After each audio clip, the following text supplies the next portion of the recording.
Yun, magandang araw mga kasi. Welcome back sa muling episode natin. Ito na tayo ulit sa Santa Teresita, Palawan. Kasama natin ang legendary Spiro, Jack Avenir Spearfishing, si Bro Marco. At sabukan na yon guys sa hapon ito dahil medyo malakas ng ulan pa sa umaga. Galing ito low pressure from Puyo, Palawan, kaya dive safe tayo.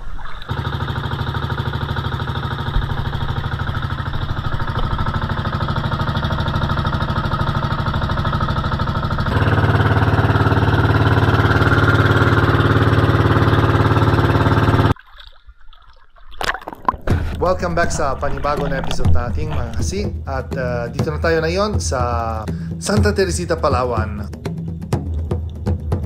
Magsimula tayo ang adventure natin ngayon kasama ni Master Jack Avenir Spearfishing at si Bro Marco, yung kasama natin legendary Spiro na yon. At yung spot natin ay sa Dumaran, Palawan, dahil ito na yung magandang isla malapit sa mainland Palawan. At yung unang drop natin, meron tayo nadali agad isang Spanish flag snapper.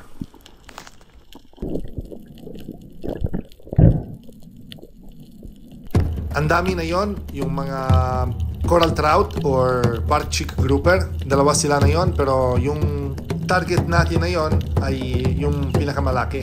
Yun nasa 2 kilo siguro. Pinana natin kaso hindi maganda yung tama, kaya dahan-dahan na retrieve natin, baka napunit.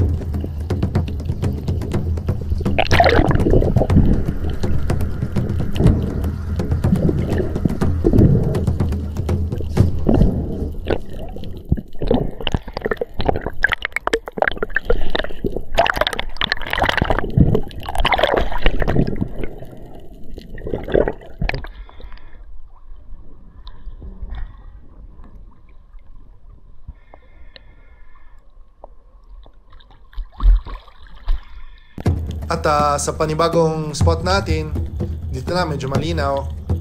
Napapansin ko, ang dami sila yung mga pusit at good size pa. Siguro nasa 3 to 500 grams. Kaso lang, biglang umalis. Kaya ito na, sa medyo may lalim. Pagkatapos natin ng warm up, punta tayo dumiretso sa malalim, nasa 20 meters.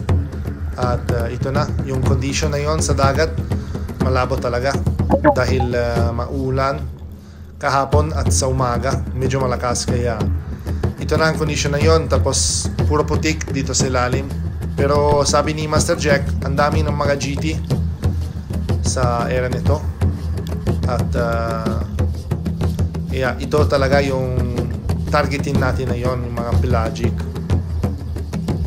Pero walang tayong pili-pili at ito talaga yung panahin natin. Isa pang coral trout na bark chick coral trout.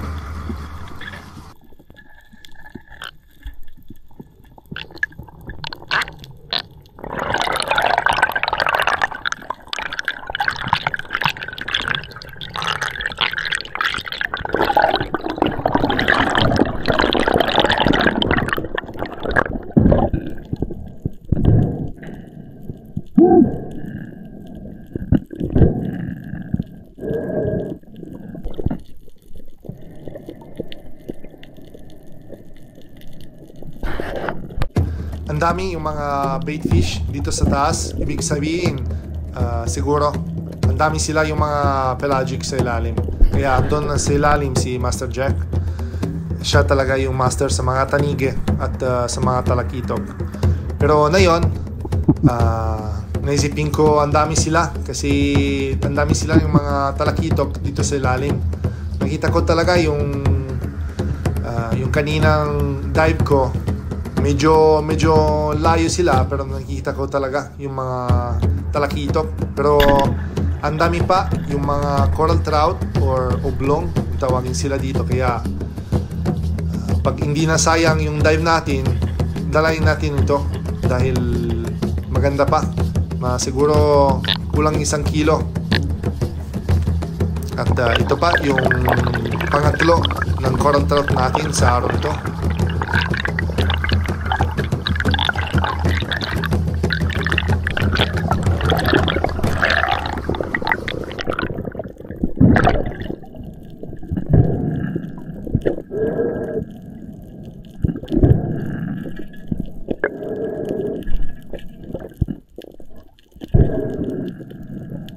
Kung papansin nyo, ang dami talaga sila at medyo may panic, kaya sigurado talaga, sure ball mga kasi, ang dami sila yung mga talakitok sa ilalim. At sa dive nito, talaga na-show up sila sa wakas, yung mga grupo ng talakitok. Ito na sila, ang dami. At panayin natin isa, yung siguro hindi yung pinakamalaki pero ox pa rin. Siguro nasa 1 kilo kalahati ng giant trevally. Hindi masyadong giant trevally nito, kasi siguro mga trevally lang.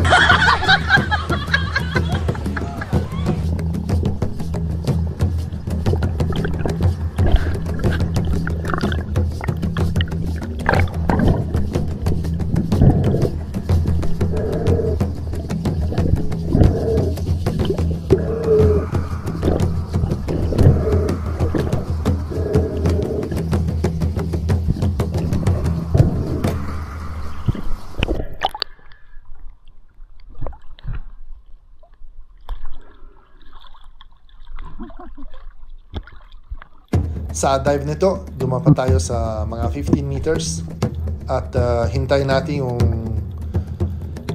lapit ng GT or giant trevally. Pero ayaw sila dahil siguro nung papansin nila, hindi talaga maganda yung ugali ng tao nito, kaya hindi sila ayaw talaga nang lumapit. Change target natin agad at panayin natin isang lipti, good size ng lipti. At ito na, stone shot mga kasi.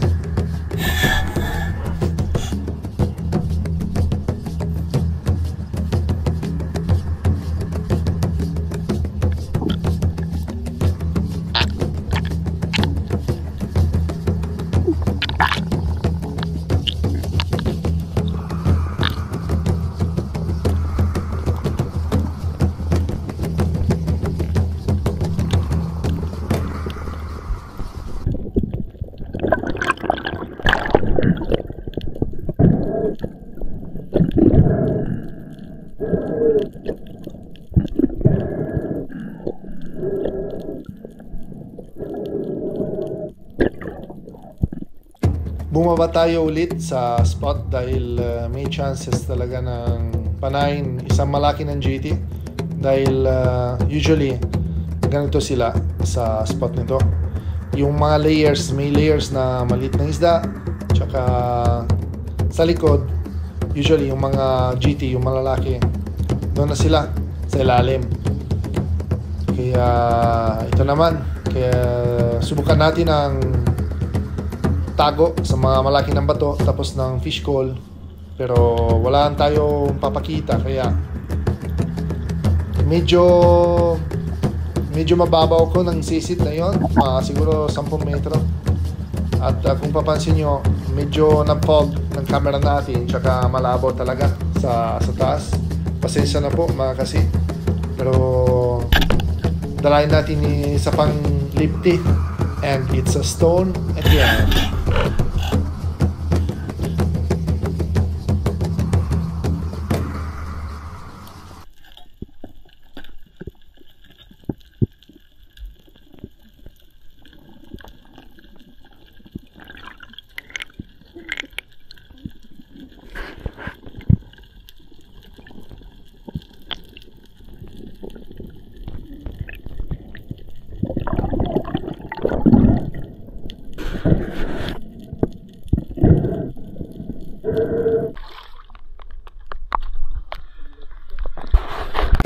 Ibang drop na naman tayo mga kasi, at ng spot nito, ito yung bagong spot ni Master Jack. Ang dami talaga ng spot dito sa Santa Teresita tsaka sa Dumaran. Grabe, nalilito ako talaga. At sa spot nito, kung papansin nyo, medyo madami. Yung mga blackfish ay labahita or surgeonfish. Pero yun ay yung bait. Hindi talaga tayo ng panayin yan. Dahil kung may layer ganon, sigurado talaga lumabas yung mga isda sa likod.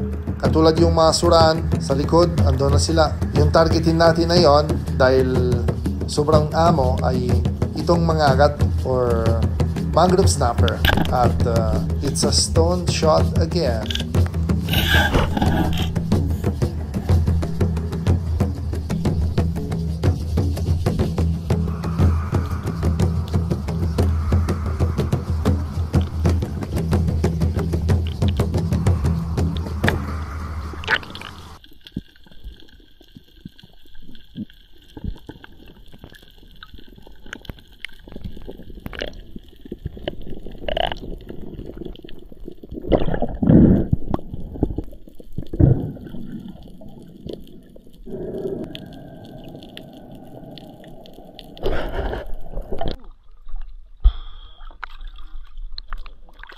Pagkatapos ang i-secure ng mga agat natin, bumaba tayo ulit sa spot na to dahil meron akong papansin sa taas isang malaki ng coral trout.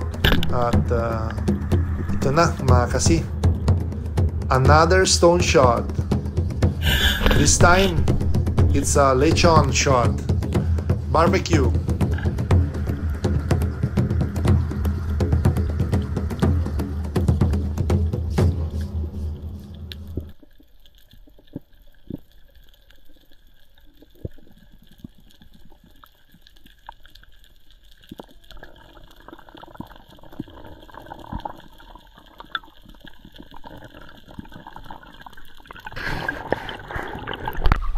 Lechon tayo guys.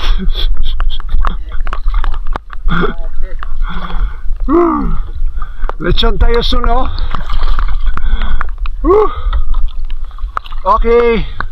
Guys, huli siya ng coral trout, ublong, grabe ka lechon. Kulang na lang ng apoy. Lechon talaga. Mula ulo hanggang buntot. Galing mo ay. 1.5 kilo.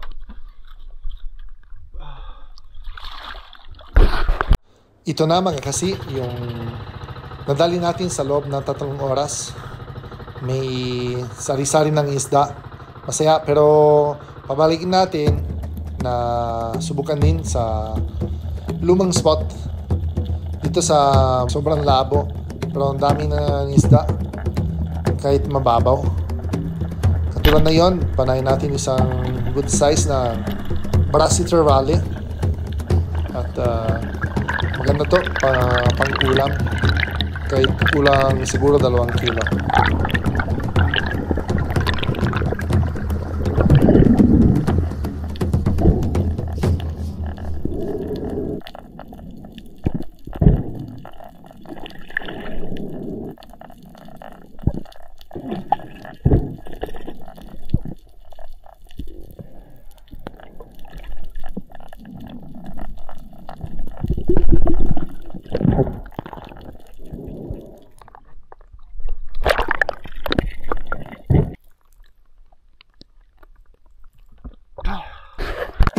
At sa dive nito, kahit sobrang malabo, napapansin ko may doon sa malayo isang kanlay or Maori sea perch, yung pinakamaganda ng klase ng sea snapper. Pero kung fisherman na kayo at lalo Spiro, alam nyo yan, ang talino talaga ng isda na yan. Yung gawa ko dito ay syempre hintay ko yung tamang distansya at hindi man masyado lang i-clear sa video dahil malabo, pero andyan na siya. At na yun, pag lumapit siya unti, subukan ko lang tinira, kaso wala talaga, napunit, sayang mga kasi. move on na tayo at si Master Jack sa dive nito nadali isang tanige, malaki ng tanige, kaya congrats kay Jack Habanero Spearfishing. This coral trout will be our last stone shot of the day. Bali siguro mga 5 ang stone shot natin sa araw na to. Ito naman kasi ganda ng tama, patay agad.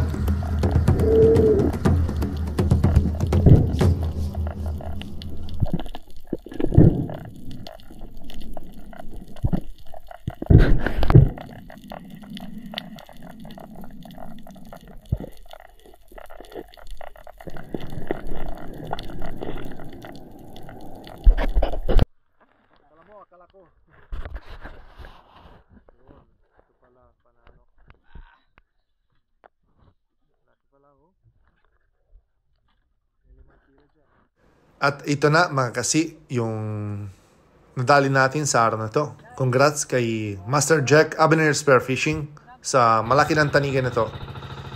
Ito na yung nadaanan sa akin kanina sa taas, pero hindi ko talaga ng videoan dahil mabilis at patas siya ang dumaan. Pero okay na rin. Pwede din. Marami tayo ng pang-ulam at pambinta pa rin. At maraming salamat din sa syempre yung kasama natin sa araw na to, si Master Jack Habanero Spearfishing at si Bro Marco. Paki-follow din po yung channel nila, Jack Habanero Spearfishing Vlog. At ito na yung pabalik sa Santa Teresita, Palawan. Pasalamat din sa panahon na yon dahil kahit sobrang labo, may isda pa rin. At tingnan nyo, ang ganda talaga yung condition na yon. Maganda pang panggabi, pero pagod na, uwi na sa bahay. At maraming pong salamat sa inyo lahat, syempre, sa walang sawang sumuporta at patuloy talaga yung channel natin. Muntik na tayo ng 10,000 subscribers, so kung hindi po kayo ng subscribe pa, please po, paki-subscribe dahil libre na yan. At enjoy pa tayo sa mga susunod adventure natin. So, maraming salamat po at shoutout tayo sa mga solid supporters natin. Magsimula kay Romeo Barrel, happy birthday kay Idon Kayadong sa June 12. Tarzan in Palawan, Joseph Agdon Spearfishing, Rodel Duerme, Mama Vic, Father and Son Fishing TV, Darrell de la Cruz, Regine Pasco, Arman Longuer TV, Marcelo Bernaldez, John Fishing TV, Eddie Moradas from Tondo, Manila, Joel Bael, Julito Cuesta, Tony Sarinas from CDO, Renz Fishing Adventure from Dumaran, Palawan, Nadino Adalim at Chod Springs Adalim, Nestor De La Rosa from Saudi Arabia, Crusher Farm, Kaden Gusi, Who's Your Daddy, Iko Alpha Tango from Morocco, Ramon from Bohol, Alva Cuba from Bohol, Al Viter from Bilar, Bohol, Jerry Kumayas at Kumayas Family, Milagrosa Dios, Menton Bernal from Tacloban City, Christopher Simon from Baganga, Davao Oriental,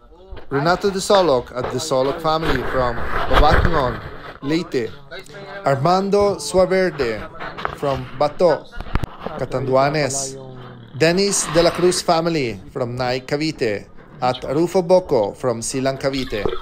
Maraming salamat po sa walang sawa sumuporta sa channel nito. Maraming salamat po. At kita tayo sa susunod adventure mga kasi. Dito tayo. Pakita ko sa iyo guys paano na banlaw dito sa Santa Teresita. May libreng tubig galing langit.